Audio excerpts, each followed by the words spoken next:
potestad de poder interpretar esta norma y poder, pues, que quede.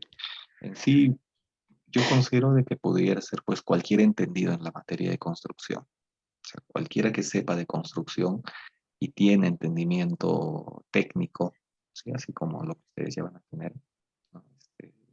Conocimientos de lo que es manejo de suelos, pues yo considero que pudiera dar una interpretación de esta norma. Pero ¿qué pasa? En este caso la norma es un poco rígida acá, ¿no? ¿Y qué dice? Corresponde al ingeniero civil colegiado y habilitado la aplicación, el cumplimiento y la interpretación de la presente norma técnica, ¿no? Cuando interviene en calidad de cualquier actor de los procesos de edificación, conforme a lo dispuesto en la norma técnica G030 de derechos y responsabilidades.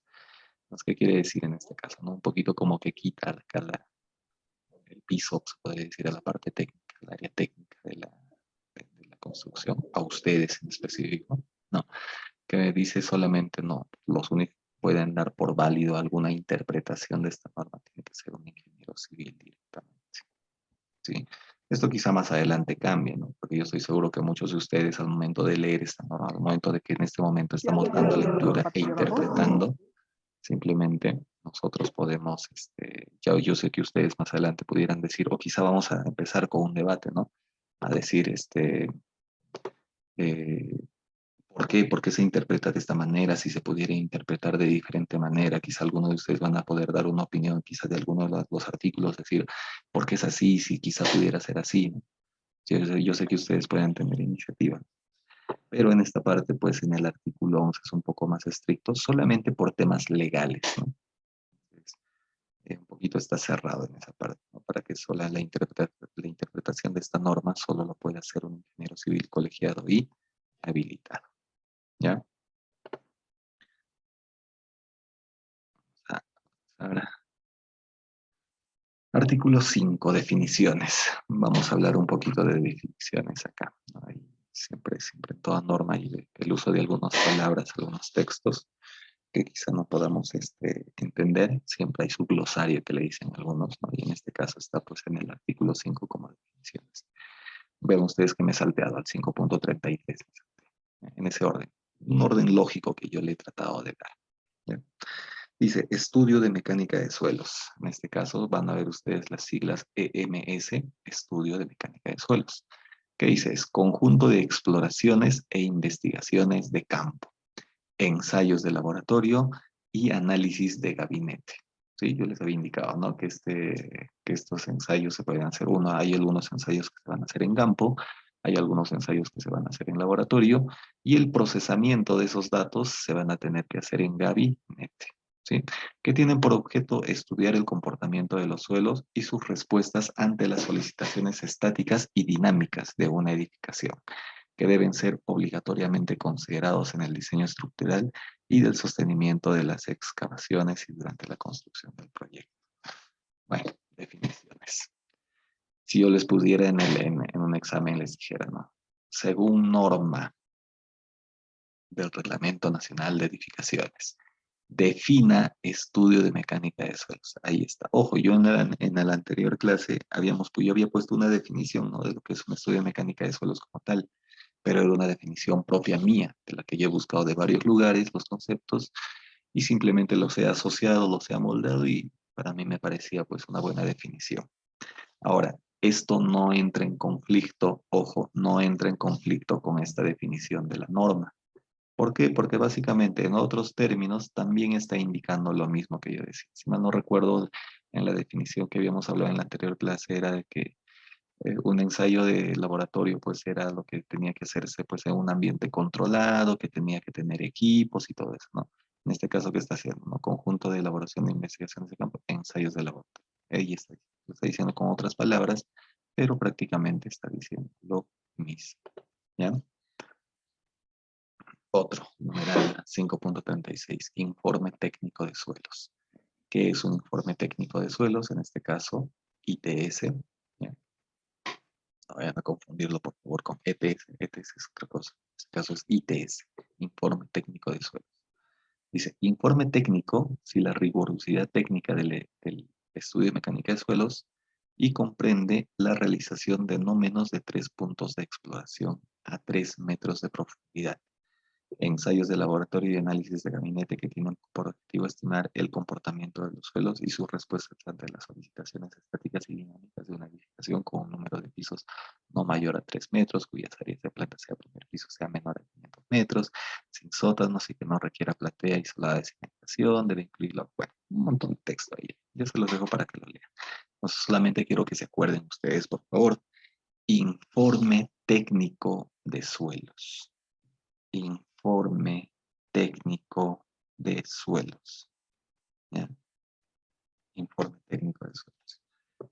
Esto es lo que nosotros nos tenemos que presentar de alguna manera para poder hacer, para presentar, para cobrar, digamos, nuestro trabajo. No, no solamente vamos a tener que hacer nuestros ensayitos, nada más tenemos que presentar un informe técnico de suelos. ¿Sí? Que eso va de la mano con decir no menos de 3 puntos. Tiene que ser una investigación recontra básica a una profundidad de 3 metros. Eso lo vamos a ver más adelante. Son solamente definiciones que creo yo se debe de conocer en esta primera etapa. ¿Ya? Definiciones, otra vez las 551. Profesional responsable, PR. ¿Qué cosa es un profesional responsable? Para la norma, ¿no? Ingeniero civil registrado y habilitado por el Colegio de Ingenieros del Perú. Así de sencillo. 560. Solicitante. Persona natural o jurídica con quien el profesional responsable contrata el estudio de mecánica de suelos o el informe técnico de suelos. Entonces quiero acá que quede claro. Una cosa es un estudio de mecánica de suelos y otra cosa es un informe técnico de suelos. Se podría decir entre rigurosidad, digamos, que uno tiene que tener más cuidado en hacerlo. Bueno, en sí en ambos uno tiene que hacer mucho más, tiene que tener mucho cuidado, pero pongámosle que, digamos, donde te van a controlar más, es cuando tú haces un estudio de mecánica de suelos. ¿Y qué cosa vas a poder hacer acá en un informe técnico de suelos? Vas a poder empezar, digamos, a copiar algunos otros estudios que quizá ya haya de la zona. Vamos a poner entonces acá como cosa básica, estudio de mecánica de suelos muy riguroso e informe técnico de suelos no tan riguroso. Es riguroso sí, pero no tanto. ¿Ya? Espero que quede esta partecita clara. Definiciones. Estudio de mecánica de suelos, informe técnico de suelos. Bueno, solicitante es la persona natural o jurídica. ¿Quién pide? Si ustedes abren su laboratorio, por ejemplo, alguien viene a solicitar, oye, hazme un estudio de suelos ahí de un terrenito que tengo de. Él sería el solicitante. Básicamente, si yo quiero hacer una analogía, él vendría a ser el cliente, ¿no? A quien tú le haces los servicios de estudios de suelos. 556, punto de exploración. Ojo, estoy agarrando estas definiciones porque son definiciones que ya nosotros vamos a tener que hablar de forma corrida, ¿no? Para que no se pierdan. Punto de exploración. ¿Qué cosa es un punto de exploración? Dice, lugar en el que se ejecuta cualquiera de las técnicas de exploración indicadas en la numeral 14.2. Bueno, eso es un poquito de relleno. Acá, si yo en algún momento también en un sonde educativo les digo, según definición del reglamento o de la norma E050, ¿qué es un punto de exploración? Ustedes tendrían que escribir ahí. Lugar en el que se ejecutan cualquiera de las técnicas de exploración. Hasta ahí. ¿Ya? Hasta ahí pudiera ser. Si ya quieren colocarle acá el otro, indicadas en el numeral 14.2 de la norma E050 y le complementan. Tranquilamente yo me doy por bien servido en ese aspecto. ¿Ya? Numeral 532. Estratotípico. ¿Qué es estratotípico? Ahora vamos a dibujar un poquito acá. ¿Ya? A ver.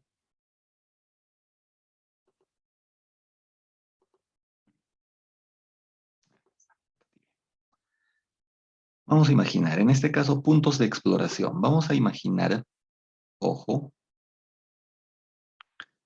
que por aquí, a ver, ahí está.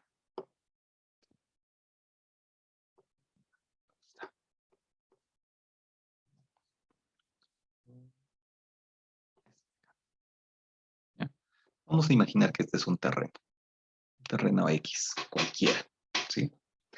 Si nosotros hacemos un trabajo, vamos a decir, ya, ándasmelo mi estudio de suelos. Puntos de exploración. Nosotros tenemos que definir aquí, ya tenemos que definir en qué sectores vamos a hacer nosotros nuestras calicatas, ¿sí? Nuestros pozos. Entonces, a eso se le denomina punto de exploración. Yo digo, ya, por acá, no sé, por acá me nace hacer un punto de exploración. De acá voy a sacar mis muestras, acá voy a hacer algunas pruebas, todo voy a hacer. En este caso, según reglamento, me indica que tengo que tener mínimo tres. Tres tengo que tener, como mínimo. ¿Ya? Tres tengo que tener. Ya está, ahí está. Mis tres puntos de exploración. Tranquilamente lo puedo hacer así. ¿Sí? Entonces acá yo voy a hacer mi calicata. Ya habíamos dicho que calicata es una especie de excavación. Es un pozo, es un hueco por el momento. Su nombre técnico es calicata. ¿Sí? Por el momento vamos a tener ese nombre nada más, calicata. ¿Ya? Entonces, ese sería un punto de exploración. Tengo entonces acá en este terreno, ¿qué cosa tengo? Tengo tres puntos de exploración. ¿Cómo yo pongo estos puntos de exploración? Lo vamos a ver más adelante, pero en este caso yo les diré que es un poquito aleatorio, ¿no? Lo estoy colocando así nada más. Y veo alguna irregularidad en esa parte y me interesa explorar ahí, bueno, ahí le indico que va a ser un punto de exploración. Ahora, en este caso, ¿qué es un estrato típico? Un estrato típico vendría a ser lo siguiente. Al momento de hacer una excavación, ¿ya? Al momento de hacer una excavación, vamos a imaginar acá, ¿sí?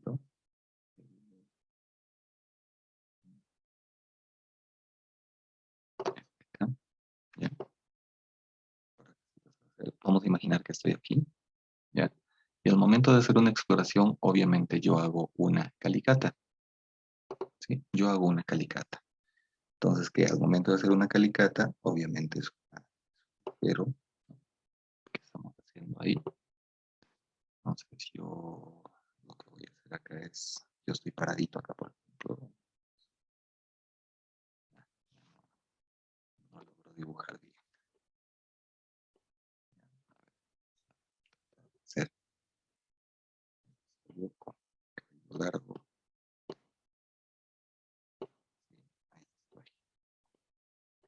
Esta es la superficie del terreno. Ahí está. ¿Sí? Esa es la superficie del terreno.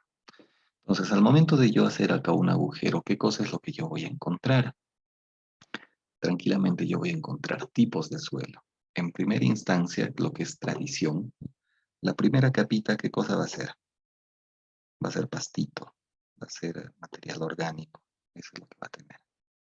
Material orgánico, hasta cierta capa. Mi primera capa. La segunda capa quizá va a ser un poquito con, no sé, hierro, una mezcladito con un poquito de pajita, con todo eso. ¿Qué otra cosa más? Y así voy a ir buscando, ¿no? Encuentro quizá otro acá, acá, y así voy, ¿no? Entonces, eso vendría a ser un estrato típico. Dice, estrato de suelos con características tales que pueden ser representativos de otros iguales o similares. ¿Qué quiere decir esto? Estrato típico, que este mismo que voy a encontrar, un tipo de suelo aquí, otro tipo de suelo acá, otro tipo de suelo acá, otro tipo de suelo acá. Si yo hago otra calicata aquí, encuentro lo mismo. Yo hago acá otra calicata aquí y encuentro lo mismo, yo pudiera decir que aquí en este terreno hay un estrato típico. ¿Por qué? Porque su definición lo dice, ¿no? Estrato de suelo con características tales que pueden ser representativos de otro igual o similares.